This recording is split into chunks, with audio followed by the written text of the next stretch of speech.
नमस्कार बच्चों, आज हम पढ़ने जा रहे हैं संस्कृत व्याकरण का अजंत शब्द रूप। अजंत शब्द रूप जो हमने कारक रचना याद किया है, शब्द रूप याद किए हैं, उसका बहुविकल्पी अभ्यास प्रश्न करेंगे। तो उन प्रश्नों को हम किस तरीके से करते हैं यह हम जानेंगे और समझेंगे। तो चलिए हम पढ़ते हैं बहुविकल्पी प्रश्न। तो यहाँ पर प्रश्न एक है, किस तरीके से ये प्रश्न आ सकते हैं हमारे एग्ज़ाम में, उसे मैं बता रही हूँ। तो यहाँ पर चलिए करते हैं। अधोलिखिता नाम रेखांकित पदा नाम उचित विभक्तिम चित्वा लिखत। तो नीचे लिखे रेखांकित पदों की उचित विभक्ति चुनकर लिखिए। विभक्ति, सिर्फ विभक्ति चुनना है इसमें। प्रश्न है, कालिदासा कविषु श्रेष्ठा, जो रेखांकित पद है कविषु में रेखांकित है, तो कविषु कहाँ पर आता है? सप्तमी विभक्ति में आता है, तो यहाँ पर सप्तमी आ जाएगा आंसर। कवि प्रभृतम धनम यच्छ, कवि कहाँ आता है? चतुर्थी में आता है, तो चतुर्थी आ जाएगा आंसर। नद्या तटे उन्नता वृक्षा सन्ति, नद्या षष्ठी विभक्ति होता है, तो आंसर आ जाएगा षष्ठी। अहम सीताए साटिकाम ददामी, सीता जो है वह बालिका के समान, सीताए चतुर्थी विभक्ति होता है, तो चतुर्थी। गुरु मत्या कार्यम कुरु, मत्या चतुर्थी विभक्ति है, तो यहाँ पर भी चतुर्थी आ जाएगा। बालकेन स सीत माता अपि आगच्छति, बालकेन है तृतीया विभक्ति है, तो तृतीया हो जाएगा, यहाँ पर तृतीया इसका आंसर हो जाएगा। इसी प्रकार से दूसरा किस और तरीके से आता है, देखिए। रेखांकित पदानाम विभक्ति वचनम च लिख्यन्ताम, रेखांकित पदों की विभक्ति व वचन लिखिए। विभक्ति व वचन लिखना है हमको, विभक्ति भी लिखना है और वचन भी लिखना है। यहाँ ऑप्शन दिया हुआ है, उसको हमको छांट कर लिखना है, ढूंढ कर। माला मधुना स धृतम मिश्रति, मधुना तृतीया विभक्ति है मधु का, है ना, तो यहाँ पर मधुना तृतीया एक वचन है, मधुना तृतीया एक वचनम हो जाएगा, यहाँ आंसर आ जाएगा तृतीया एक वचनम।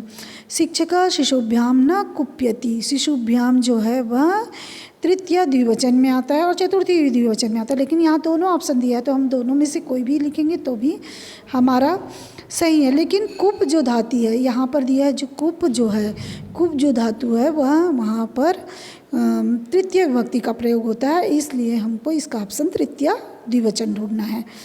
कपोला गुरुनाम मतो विश्वस्मिति, मतो मतलब सप्तमी विभक्ति है मति का, तो सप्तमी विभक्ति एक वचन है, तो सप्तमी विभक्ति एक वचन लिखेंगे। हे कविया सुकविताम रचयति, यहाँ पर विस्मयबोधक चिन्ह दिया है, तो संबोधन ही है, तो संबोधन, तो हे कवि हे कविया होता है ना, तो आखिरी में तो संबोधन बहुवचन लिखना है, तो यहाँ पर संबोधन बहुवचन हुआ, तो संबोधन बहुवचन आएगा आंसर। कमलिनी फलेभ्य स्पृश्यति, फलेभ्य किस में आता है? फलेभ्य, तो यहाँ पर आएगा चतुर्थी बहुवचन होता है, फलेभ्य तो चतुर्थी बहुवचन में लिखेंगे। उसके बाद है कोष्टके प्रदत्त निर्देशानुसार अधोलिखितेन उचित विभक्ति पदेन रिक्त स्थानानि पूरयत, निर्देशानुसार कोष्टक में दिए गए निर्देशानुसार निम्नलिखित उचित विभक्ति शब्द में खाली स्थान को भरना है। शिशु डेश प्रकाशम दिव्यति, भानु का पंचमी लिखना है, तो भानु का पंचमी होता है भानु, तो यहाँ पर आंसर आएगा भानु। विष्णु एव डेश पति अस्ति, कमला का षष्ठी लगाना है, तो कमला का बालिका के समान चलते कमला, तो कमलाया षष्ठी होता है, कमलाया षष्ठी। फिर जननी जन्मभूमि डेश अपि गरीयसी, तो यहाँ पर स्वर्ग का पंचमी है, तो स्वर्ग का पंचमी क्या होगा? स्वर्गात होता है। वैभव डेश कवि सम्मेलनम याति, कवि का तृतीया लगाना है, तो यहाँ पर कवि का तृतीया कौन सा ऑप्शन? कवि भी बहुवचन है, कवि का तृतीया बहुवचन, तो आंसर आएगा कवि भी।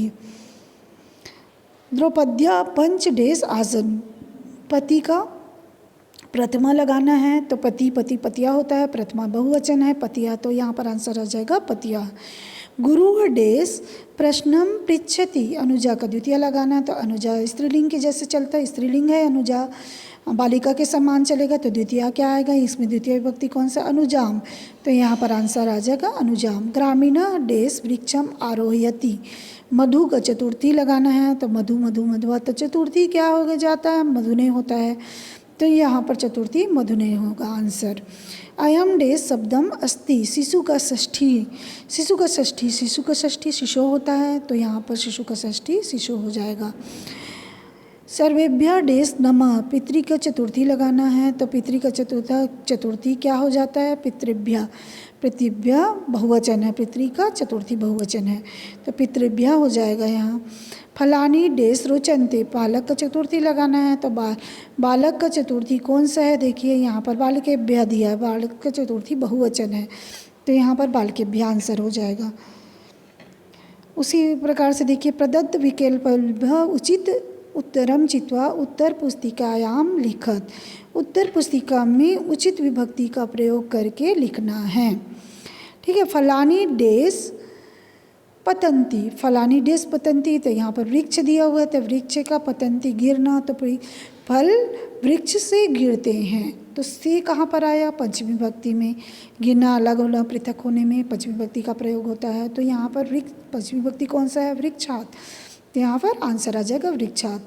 बालिका डेस संस्कृतम पठंती, बालिका जो है वह पाठशाला में संस्कृत पढ़ता है ना, तो पाठशाला में तो कौन सा विभक्ति का प्रयोग होगा, उसमें होगा सप्तमी विभक्ति का, तो पाठशालायाम सप्तमी है, तो आंसर आ जाएगा पाठशालायाम। नगरे सुंदराणी डेस संति, नगर में सुंदर, यहाँ पर भवन ऑप्शन दिया है, तो भवन है, तो यहाँ सुंदराणी है ना, यहाँ तो विशेषण जिस तरीके से लगता है उसी तरीके से यहाँ कर्ता भी लगेगा, तो भवनानी जो है वहाँ पर भवनानी हो जाएगा। ये संति बहुवचन है, तो बहुवचन लगेगा भवनानी, आंसर हो जाएगा भवनानी। डेस आशीर्वादेन जीवनम सफलम भवति, तो यहाँ पर पिता दिया है, तो पिता के आशीर्वाद से जीवन सफल होता है, तो पिता का क्या के मतलब षष्ठी विभक्ति लगेगा, तो पितु षष्ठी विभक्ति है, पिता का पितु जो है वह षष्ठी विभक्ति है, तो आंसर आ जाएगा पितु। कावेरी डेस कावेरी अन्यतम, नदी दिया हुआ है ऑप्शन नदी का, नदी से का पूरा विभक्ति, नदियों में कावेरी उत्तम है, अन्य उत्तम है ना, अन्य, तो नदियों में मतलब षष्ठी लगे सप्तमी लगेगा, तो सप्तमी क्या होगा, सप्तमी बहुवचन नदीसु, तो यहाँ पर नदीसु हो जाएगा। शीलम डेस परम भूषणम अस्ति, शीलम डेस परम भूषणम अस्ति, शीलम जो है वह शील जो है वह नर का परम आभूषण है ना, तो शील नर का मतलब का आया है, मतलब षष्ठी विभक्ति लगेगा, तो न षष्ठी विभक्ति कौन सा है, नरस्य, तो यहाँ आंसर आ जाएगा नरस्य। बालकेन डेस अक्षरम लिखितम, बालिकम सुंदर दिया हुआ है और अक्षरम दिया हुआ है, तो अक्षरम जो है वह उसी के हिसाब से विशेषण लगता है, ये विशेषण कर्ता के हिसाब से, कर्ता के हिसाब से विशेषण भी लगता है, तो यहाँ पर अक्षरम दिया है तो सुंदरम हो जाएगा। ठीक है, तो यहाँ सुंदरम हो गया। डेस हस्ते वीणा शोभते, सरस्वती दिया है ऑप्शन, यहाँ सरस्वती के हाथ में वीणा शोभित होती है, सुंदर दिखती है ना, तो सरस्वती के, तो कौन सी विभक्ति लगा, षष्ठी, तो सरस्वतिया जो है वह षष्ठी विभक्ति है, इस ऑप्शन में सरस्वतिया जो है विसर्ग वाला सरस्वतिया जो है वह षष्ठी विभक्ति है, तो यहाँ आंसर आ जाएगा सरस्वती हस्ते वीणा शोभते। वृक्ष से डेस मात रोटे, वृक्ष के पत्ते को मत तोड़ो, पत्ते जो दिया है, तो यहाँ पर वृक्ष के पत्ते मतलब पत्राणी होगा, तो यहाँ पर वृक्ष के पत्ते को आया, तो पत्रम पत्रे पत्राणी, पत्रम पत्रे पत्राणी, तो यह द्वितीय विभक्ति लगेगा, तो यहाँ आ जाएगा पत्राणी। उसी प्रकार देखते हैं और आगे, डेस आज्ञा अविचारणी भवती, यहाँ गुरु दिया है, गुरु की आज्ञा विचारणी होती है, तो गुरु की मतलब कौन सा विभक्ति लगेगा, लगेगा हमारा षष्ठी विभक्ति, तो षष्ठी विभक्ति इसमें से कौन है, गुरु नाम जो है वह षष्ठी विभक्ति है, तो यहाँ गुरुओं की आज्ञा विचारणीय सोचने योग्य होती है। डेस पति एव विष्णु अस्ति, रमा दिया हुआ है, रमा का पति विष्णु होता है विष्णु है ना, तो रमा दिया हुआ, रमा का पति, तो रमा का षष्ठी विभक्ति स्त्रीलिंग है, तो रमा का रमाया होगा षष्ठी विभक्ति, तो आंसर आएगा रमाया। डेस गंगा श्रेष्ठ, नदियों में गंगा श्रेष्ठ है ना, तो नदियों में गंगा श्रेष्ठ है, श्रेष्ठ जो होता है वह षष्ठी विभक्ति का प्रयोग होता है उपपद विभक्ति के हिसाब से, श्रेष्ठ जो है वह, तो यहाँ पर षष्ठी विभक्ति कौन सा है, नदी नाम, तो नदी नाम यहाँ आएगा। अगर सप्तमी भी होता तो सप्तमी भी हम लगा सकते थे, लेकिन हमारे ऑप्शन में सप्तमी नहीं है, नदियों में नदीसु गंगा श्रेष्ठा ये भी हो सकता था, लेकिन यहाँ नदी नाम दिया है, तो हमारा आंसर होगा नदी नाम। नगराद बहि स एकम डेस अपश्यत, नगर के बाहर एकम दिया हुआ है, तो ये एकम जो है वह एक है ना, तो वहाँ पर उसी तरीके से लगेगा। तो यहाँ पर सिंहम आ जाएगा, सिंहम अपश्यत। ठीक है, यहाँ पर ये इसी तरीके से विशेषण लगता है। विशेषण और विशेष जो होता है वह एक ही जैसे फॉर्म में होता है। डेस वेदा चत्वारा सन्ति एकम डेस आनय। वेद 4 होते हैं, एक वेद को लाओ, है ना। तो एक वेद को लाओ, तो को आया यहाँ, तो द्वितीय विभक्ति लगेगा, तो वेदम हो जाएगा। वेदम द्वितीय विभक्ति एक वचन में क्या होता है, वेदम होता है, तो वेदम हो जाएगा। जननी डेस सेवते। जननी जो है वह पुत्र को पालता है, सेवते है ना, पुत्र को पालता है। तो यहाँ पर जननी डेस पुत्र को, तो पुत्र को मतलब द्वितीय विभक्ति लगा, तो पुत्रम सेवते हो जाएगा। डेस भोजनम एव स्वास्थ्यप्रदम वर्तते। माता का ऑप्शन दिया हुआ है, माता का भोजन स्वास्थ्यप्रद होता है। तो षष्ठी विभक्ति, इसका षष्ठी विभक्ति माता का षष्ठी विभक्ति होता है मातु। तो यहाँ पर आंसर आ जाएगा मातु। पिता और मातु एक ही जैसे चलते हैं, तो यहाँ पर मातु हो जाएगा। गंगाया तटे वृक्षेषु अनेके डेस आसन। गंगा के तट में वृक्ष में अनेक कपि मतलब होता है वानर बैठे हैं। ठीक है, कपि मतलब अनेक वानर बैठे हैं। तो अनेके दिया हुआ है या बहुवचन दिया हुआ है, तो यहाँ पर कपिया होता है, तो कपिया आ जाएगा कप। ठीक है, तो यहाँ पर कपिया आंसर होगा। उसके बाद है पिपासिता काका डेस इतस्तता अमरमद। प्यासा कौआ जल के लिए इधर उधर घूमता है। जल के लिए तो कौन सी विभक्ति लगा, चतुर्थी। तो यहाँ पर चतुर्थी विभक्ति कौन है, जलाय, तो जलाय इतस्ततः अभ्रमत हो जाएगा। पशुआ डेस एव चलंती। पशुआ यहाँ पर पद ली, पैर दिया है, पाद है ना, तो पशु के 4 पैर होते हैं, है ना, तो पैर को हम बहुवचन में लिखेंगे। तो पशु पैरों से चलते हैं, तो से तो यहाँ पर तृतीय विभक्ति लगा, तो पाद ही हो जाएगा यहाँ पर। ठीक है, आंसर हो जाएगा ये। प्रायः भ्रमरा डेस इच्छन्ति। प्रायः भ्रमर जो होती है, भ्रमर जो भौरा होती है, वह क्या मधु को क्या करती है, इच्छा करती है, मधु की इच्छा करती है, तो यहाँ पर हो जाएगा मधुने।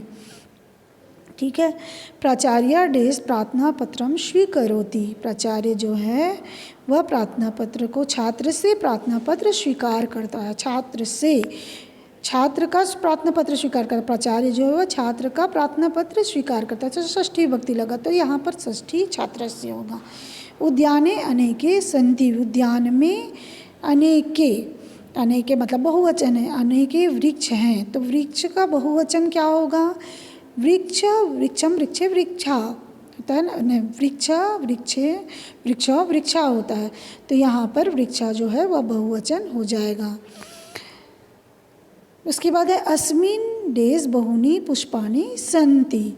तो अस्मिन इस उद्यान में बहुत पुष्प हैं। उद्यान में तो पंचमी, यहाँ पर कौन सी विभक्ति लगेगा, सप्तमी का सप्तमी विभक्ति लगेगा। तो यहाँ सप्तमी विभक्ति कौन सा है, उद्याने। तो उद्याने सप्तमी विभक्ति, तो आंसर आ जाएगा उद्याने।